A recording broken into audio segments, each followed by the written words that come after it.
Okay, so here's some slides on what we discussed in the imaging breakout session. Apologies, they don't have the fancy HCA theme. Just put them together on short notice. So a couple things popped out. So it was a freewheeling discussion. We didn't set an agenda ahead of time. We just had the one word imaging, under which there's many things that we could possibly discuss. And these were the main things that kind of popped out. So the first question was, why are we getting spatial information at all as part of the HCA? And then what came up immediately after that is how are we linking different ways of thinking about spatial data across scales, and further than that, what we'd like to do is discover if there's kind of macro communities of cells that are stereotyped. That's some basic biology that we'd like to discover, and the spatial relationships between cells in a transcriptional profile is necessary in order to tackle that. And although this might seem like a trivial thing to say, Aviv highlighted that we know cells are made of molecules. We know organs are made of cells and structures that cells produce, but in order to figure out how that hierarchy is built, we need the spatial information available to us in order to actually learn the biology that's kind of creating those structures. So for instance, how is a cell's morphology constructed from its transcriptome and vice versa? One other important aspect of having spatial information is if you're pinning transcriptional information to somewhere in space, all of a sudden you can align it against a really rich set of other modalities that you can bring to bear and correlate with transcriptional information.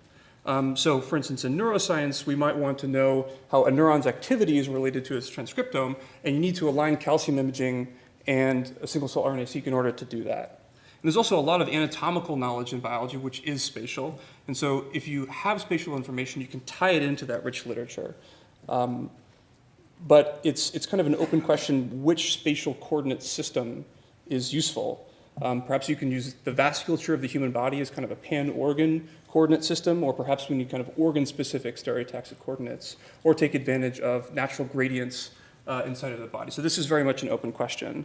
And this is kind of tied into the next topic, which is the common coordinate framework. So how do we perform alignment between different types of spatial data at different spatial and temporal scales? So this is very much an open question. I don't think we know how to do this. I think we have some ideas.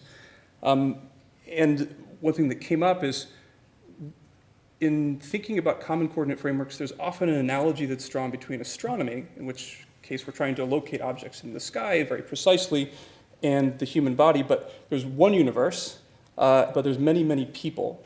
And in a sense, what is and isn't variable across humans is really what we're studying. So that analogy doesn't always hold. These are all basically just questions that were raised. I don't think we have answers to them, but should we focus on per organ alignments first, where we might really know the structure of the heart or of the brain? Should we exploit our domain-specific knowledge to solve the problem there without really worrying about generalization to everything else? Or should we use something kind of that stretches across the body like the vasculature? And also, how do we incorporate time, like development, or some aspect of phase, variant of time, like cell cycle or circadian cycles into this? And there's a lot to learn from the already successful efforts doing this on the brain at the Allen Institute. And the next topic that we looked at was combining single-cell sequencing and image-based transcriptomics. And there's pros and cons to each, and they interrelate, and you can use them together. So one example that came up was using single-cell RNA-seq to find genes that stratify cell types in a tissue, and then going and using image-based techniques to figure out how those clusters of cells spatially resolve in the tissue that you care about. So this is an example of using both these techniques together, not necessarily one or the other. And it was mentioned that in the brain, about 100 genes can give you good clusters, good cell type clustering. And that's well within the regime of using spatial transcriptomics to resolve where those cells are. But those 100 useful genes aren't always going to be the same. And so having these things together could be an important way to move forward. Also, you can combine RNA and protein imaging, and they're very useful in different tissue types. So an example that came up was in pancreas, RNA is aggressively degraded. So protein imaging might be preferred there, but there's might be opposite cases as well. And sometimes human tissue arrives with no RNA left at all, and so modulo better preparation and preservation techniques, sometimes protein imaging might be preferred. But as both techniques get better, both in terms of scale and deployability, combining them together might become easier, and aligning those images together is again important. But also, probe design remains significantly harder to do for proteins than for RNA. And there was a kind of switched gears to thinking about what are the technical barriers. So this spans both experimental and also analytical. It's just signal to background noise for image-based transcriptomics, although mundane, it really does matter, and it really does change per tissue. So this is kind of a theme that keeps coming up again and again, which is, these might be tissue-specific solutions or organ-specific solutions that we're working on. Clearing methods could help this, but again, you have to adapt that clearing method to the particulars of your experiment and of your tissue. Density is an issue as well, so the more genes you want to image, depending on the technique you use, the more difficult that becomes as overlap begins to degrade your ability to resolve your signals. But one way to maybe get around this is to multiplex multiple probes per channel. So that would mean having multiple genes or proteins imaged in the same channel of an image, and then hopefully using some reconstruction techniques like compressive sensing to actually unmultiplex the signal that you have. So it's kind of an open question. There's precedent for that in other fields, but maybe that technique could be brought to bear here. Also, shorter genes are harder than longer genes. And another question is, well, what resolution do we actually need to be imaging at? Subcellular resolution might be important for particular questions, like looking at RNA localization within the cell, and perhaps we need to think about time in a different resolution, that a snapshot is not sufficient for some questions. Also, we've been focusing on what's inside of single cells, but cells are embedded in an extracellular matrix, and that might be as important to that cell's identity in space as the cell's transcriptome. So different imaging modalities can be useful here, but also different preparations are required. So it's highlighted that common fixation techniques are optimized for preserving cells, not for preserving the extracellular matrix and the structure of it. Machine learning and computer vision could help. And if we can solve cell segmentation or kind of move the quality of those algorithms forward, that would kind of give us the negative masks that we can use to look at the extracellular matrix there yet. And also, it's worth emphasizing the importance kind of within the metadata framework that different protocols highlight or depress particular structures and images. And so knowing in your metadata what protocol you actually use to prepare the tissue is really critical for downstream analysis. And we said, hey, what's a wish list of what you would want to have incorporated into imaging-based modalities? And metabolites was the first thing that came up. So we've talked about RNA, proteins, but metabolites are also very critical to understanding the kind of state of the cell and also its identity. I mentioned multiplexing before. Also, in terms of how the community is sharing protocols for achieving, for selecting certain types of signals from cells is very important. So this is sharing both the lab protocol that was used to prepare, fix, and acquire the images from a tissue, but also then how it was analyzed, so making sure that the software is distributed, and hopefully that the analysis lives in the cloud and is something that's totally repeatable and fully shared. But in sharing a protocol, figuring out how we clearly describe these things and what's important is something that's discovered kind of online. So figuring out what aspects actually affect downstream analysis is still a bit of an open question. Also, how do we chop up a big piece of tissue, like the liver or the heart? What are the preparation techniques that actually give you representative samples that you want to record? So the preparation techniques are going to change and be bespoke, perhaps on a per organ basis. And in a similar vein, having multi-scale imaging where you take kind of a large swath, but you're allowed to zoom in on a particular part to get extra information, say about the transcriptional profiles of cells, is also a challenge.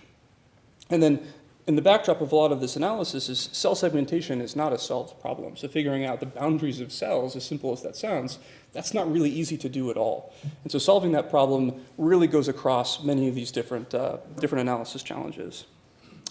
This might, at its base, is not a machine learning problem. It's kind of a data quality problem or like a signal or labeling problem. So it might be that new stains or new experimental protocols are required to really highlight cell boundaries, which then can be automated by machine learning. But machine learning is going to collaborate with the actual signals that are collected from images in order to automate that.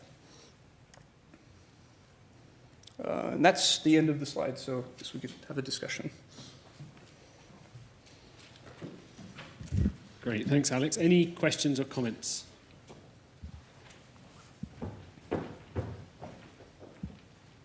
Great summary. So I just want to add to one of the points that to highlight a little bit more about the complementarity between the imaging-based approach and, oh, you know where I want to get to. And that's exactly that slide, the single-cell RNA-seq-based approach. So, you know, as I mentioned in the breakout discussion, it's not, you know, just we could do this single-cell RNA-seq to find out the cell clusters and then do select genes based on that and then map the clusters back into space. But actually the single-cell RNA-seq and the image-based transcriptomics such as multiplexed FISH, they really have distinct advantages and disadvantages already on the clustering front. And the obvious thing is you get more information on more genes from single-cell RNA-seq than from image-based transcriptomics yet, even though we are trying to work out, you know, ways towards more and more genes. But already as is, when you image hundreds of genes simultaneously, it's already a multidimensional approach, and you can already do in situ clustering based on that. And being a FISH-based approach, FISH has a very high detection efficiency, nearly 100%. So some of the lowly expressed genes are quite important for cell type identification. FISH can get that more quantitatively than single-cell RNA-seq. And we do find that to be a major complementarity there, that if you combine the two approaches, and of course, the intrinsic thing about you know, imaging is on intact tissue, you don't have to dissociate, and you get the spatial information. All those things could help clustering. So the best of the world in the future is to combine these two sets of data into actually even already at the clustering step, and then you can get really the, you know, the most ideal or optimal kind of a clustering, and then rely on the image-based approach to get the additional spatial organization information. And also many people said this multimode imaging to actually integrate with functional imaging and so on to get the functional annotation. So these are all great. But I just wanted to add on this complementarity at the clustering stage. There's a missing bullet here. I have some white space. I should have put all that in there. Hi, I don't know whether you could comment, expand a bit more on the, if you had discussions on the problem of detecting single cell identity or assigning visual spots to a cell if you have molecules within the spot. The reason I'm asking is because in fact, I'm slightly puzzled relative to the difficulties that arise, given that there's even a huge amount of work, of course, in image processing, including whatever, convolutional networks, et cetera, in other areas. So I just wonder where the main difficulties are in detecting cell boundaries and what's the state of affairs. Maybe it's too much for this discussion, but is there a work group in HCA that's actually looking at that and working on that? If so, that would be of interest to join, perhaps. Jeremy, you're up. What's the status of using image analysis for spatial transcriptomics? And who's thinking about it? What are the algorithms, and how are they being standardized? Yeah, so there's a great effort underway that is under the umbrella of... there's a great effort underway that we talked about. It's going under the umbrella of a project called Starfish, and this is really part of the Space TX project that Ed talked about yesterday. And the project here is really about trying to come up with a sort of standardized, unified way to analyze image-based transcriptomics data in a way that is sort of unified across a variety of the different assays that are being developed. And these are all the different assays that are being explored through this Space TX project. So Starfish really has two pieces. One of those is to try to come up with just a standard sort of specification of the analysis pipeline, a sequence of boxes and inputs and outputs of each box, and standard file formats all the way from the raw images to an output file format that can in some form capture the locations of all the detected RNA molecules and the barcoded or decoded genes at each location, as well as the geometry of the cells.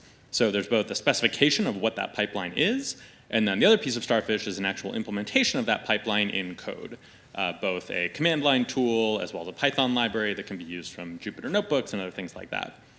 So that project is again happening under the umbrella of the SpaceTX project, which has been awesome because that group of basically all the assay developers are working together to come up with essentially a consensus about what analysis pipeline can work on all their data.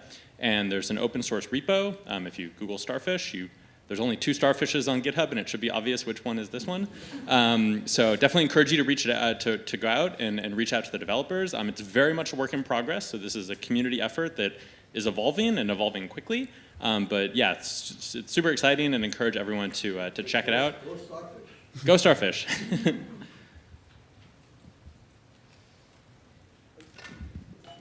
Yeah, we were talking about this in the sample collection benchmarking session. So just on a very practical basis, if one now would collect tissue that one plans single-cell RNA-seq, is there a single space where I would go and say, okay, if I maybe want to later do single molecule fish, how should I prepare my sample? I mean, is that existing, or would it be worth to provide, or where would one go? Or because I guess that could be a major thing, right? If people would collect those samples, and if you have figured out all the details, then maybe later go back and actually have the same samples where already have the single-cell RNA-seq data. And that would only require that to know how to do it, to fix the tissue. That would be good to know. Does anybody know that?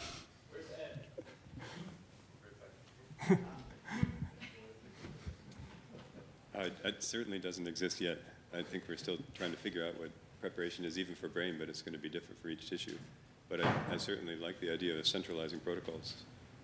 There was protocols.io, but there were 2 protocols under the HCA and not like 200, so maybe it's in the early stages of being There are, used. I think, 7 more. So if you join the HCA group, I think you can see more than if you're just part of the wider world. There's a private set of protocols. Which basically anyone can join at the moment. It's just as things are being uploaded. So ask to join the HCA group on protocols.io. You'll be welcomed, and then you can see all 9 protocols that are there, which is a start. And please upload your own if you have any. That would be fantastic.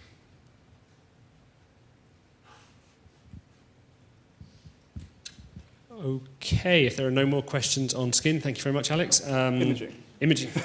Second time I've done that.